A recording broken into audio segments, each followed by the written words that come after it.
प्रशांत किशोर जी बिहार में घूम रहे हैं, कहते हैं यादव का मतलब 9वीं फेल नहीं होता। प्रशांत किशोर जी का एक बयान मुझे दिखाइए जब वो प्रधानमंत्री की डिग्री पर कुछ बोले हों। इस देश के प्रधानमंत्री का डिग्री का पता ही नहीं कि वो इंटायर पॉलिटिकल साइंस, जहाँ मैं दिल्ली विश्वविद्यालय में 14 साल पढ़ाया हूँ, जिस समय वो फॉन्ट नहीं आया था उस समय की उनकी डिग्री है। और प्रधानमंत्री जी खुद कह रहे हैं कि मैं पढ़ने में ऐसा विद्यार्थी था, देखिए बढ़िया याद आती है। मैं देख के नहीं पढ़ता था, मेरा मेमोरी फोटोजेनिक था, मैं ऐसे देख के ऐसे फोटो खींच लेता था। प्रशांत किशोर जी एको बार बोले मोदी जी के ऊपर। प्रशांत किशोर जी बताएं कि अमित शाह की डिग्री क्या है, बताएं स्मृति ईरानी की डिग्री क्या है, जितने लोग ये वहां पहुंचे, और योगी आदित्यनाथ जी की डिग्री क्या है। हाँ। आप बहुत सारे बहरूपिये घूमेंगे, ईमानदारी से उनको पहचानना जरूरी है, नहीं तो धोखा हो जाएगा। कि बहुत दिनों तक यूपी बिहार में कहा गया कि यादव सबसे ज्यादा जगह घेर लिए। मैं शुक्रिया अदा करूंगा बिहार के महागठबंधन की सरकार को, जाति जनगणना कराई, कहा जिसकी आबादी 14% से ज्यादा उसको नौकरी 1.5% नहीं। कौन किसका हक खाया? तो कुछ लोगों को मानसिक बीमारी है, वो इसलिए है कि जो लड़ता हुआ नजर आए, जिसकी आबादी ज्यादा हो, उसी को विलन बना दो। तो भाई को भाई से लड़ा दो। आपका दुश्मन आपके घर में पैदा कर दिया, तो असली दुश्मन से ध्यान हट जाएगा। बिहार में आके अमित शाह जी कहते हैं कि जाति जनगणना तब हुई जब बीजेपी अलायंस में था, पास हुआ था तब। यूपी बनारस पटना से जब लौटते हो तो लखनऊ पड़ता है ना बीच में, तो यूपी का नहीं करा रहे जाती है, दिल्ली में का नहीं करा रहे। ये सारे लोग वंचित शोषित बहुजनों की, पहली पीढ़ी की, बच्चों के भविष्य को बर्बाद कर रहे हैं, पूरे देश को निजी हाथों में बेच रहे हैं, आरक्षण को खत्म कर रहे हैं लेटरल एंट्री के जरिए, इलेक्टोरल बॉन्ड से चंदा ले रहे हैं। और पूरे देश में इतना कुलपति है, कितना यादव कुलपति है, कितना एसपी जज कितने हैं, इसका आंकड़ा देश को बताओ ना।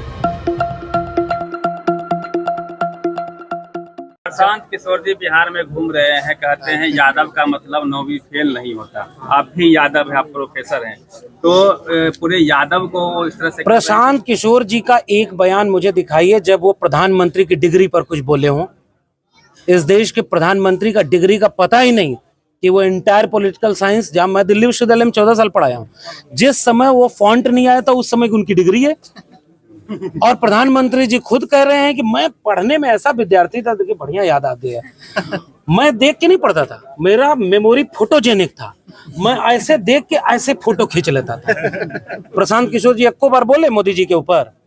प्रशांत किशोर जी बताएं कि अमित शाह की डिग्री क्या है, बताएं स्मृति ईरानी की डिग्री क्या है, जितने लोग ये वहां पहुंचे, और योगी आदित्यनाथ जी की डिग्री क्या है।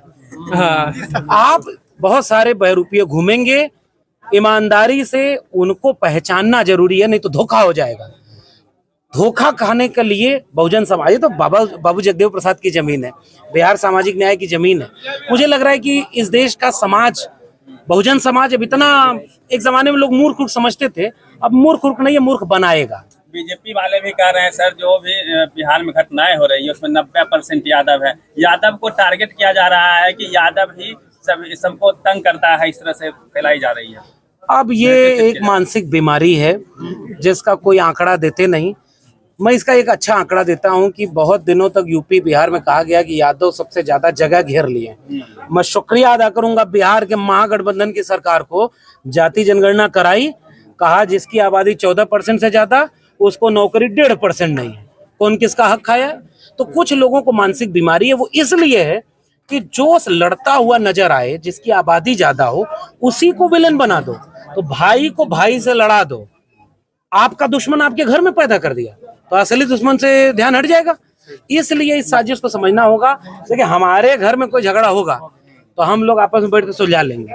पहले बाहर वाला बताए कि जाति जनगणना काहे नहीं करा रहा है, पूरे देश को आंकड़ा बताओ, किसकी कितनी संख्या है, किसने कितना नौकरी ली, किसका कब्जा किसने लिया है, पूरा देश में जाति जनगणना। बिहार में आके अमित शाह जी कहते हैं कि जाति जनगणना तब हुई जब बीजेपी अलायंस में था, पास हुआ था तब। यूपी बनारस पटना से जब लौटते हो तो लखनऊ पड़ता है ना बीच में, तो यूपी का नहीं करा रहे जाती है, दिल्ली में का नहीं करा रहे।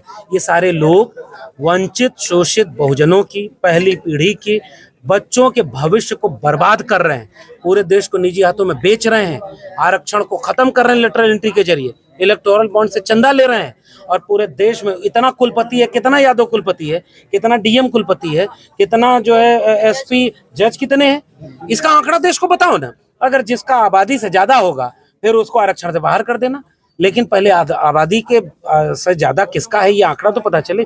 इसलिए बहरूपियों से सावधान, न्याय और समता के लिए दिमाग खुला रखिए, कान आंख खुली रखिए और नाली के गैस से चाय बनाने वालों से बचिए। एक सर आखिरी सवाल ये है कि आप चूंकि अखिलेश यादव के सलाहकार रहे, लगातार चुनाव में उनके साथ रहे, तो एक तरह सर अपने पीडीए में आपका नाम आता है कि आपने शायद फॉर्मूला दिया। बिहार में A to Z करते थे तेजस्वी यादव जी रह गए, आपने सीधा आगरा पिछड़ा यूपी में किया शानदार। नहीं, मैं क्या कह रहा हूँ कि अखिलेश यादव जी बड़े नेता हैं, उनके पास अपनी सलाह बहुत है। हम जैसे लोग संविधान बचाने के लिए जो पीडीए उन्होंने नारा दिया वो उनका नारा है, और वो पीडीए पिछड़ा, दलित, अल्पसंख्यक, आधी आबादी, वंचित, शोषित, हजारों साल की लड़ाई, संविधान बचाने की लड़ाई, वो इतनी जरूरी थी कि अयोध्या हरवा दी नागपुर वालों को।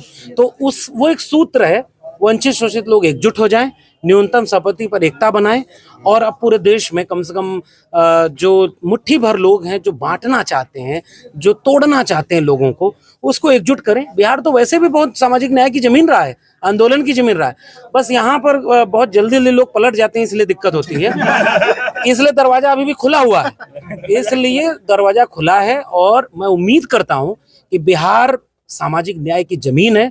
आज इतना बड़ा कार्यक्रम प्रोफेसर डायरी पर करवाया, लंबे अरसे बाद, वैचारिक जमीन है।